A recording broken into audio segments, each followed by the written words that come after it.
My home అంటే ఇప్పుడు అందరికీ తెలిసిందే 2 తెలుగు రాష్ట్రాల్లో కూడా. ఇప్పుడు ఒక టీవీ ఛానల్ గూడా 2 టీవీ ఛానల్ గూడా వాళ్ళే నడుపుతున్నారు. మరి ఆ సంస్థ మీదన 'ఆంధ్రజ్యోతి' కథనం రాయడం అంటే సంథింగ్ తెర వెనకాల ఏదన్నా నడుస్తుందా తెలీదు. ఓ పెద్ద కథనాన్ని ప్రొజెక్ట్ చేసింది. మై హోమ్ నుంచి ఏ హోమ్‌కి అంటూ అవే భూములు, అవే సున్నప్రాయ గనులు, కానీ కంపెనీ మారింది. షరతులు మాయమయ్యాయి.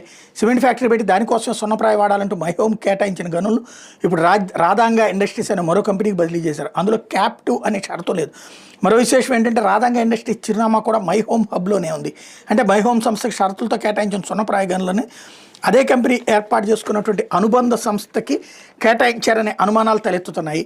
ఉమ్మడి గుంటూరు జిల్లా దాచేపల్లి మండలం గామాలపాడు గ్రామంలో 919 ఎకరాల సున్నప్రాయ నిక్షేపాలు ఉన్నాయి.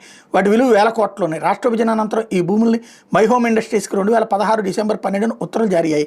ఇది క్యాప్టివ్ మైనింగ్, అంటే స్థానికంగా సిమెంట్ ప్లాంట్ని ఏర్పాటు చేసి దానికోసం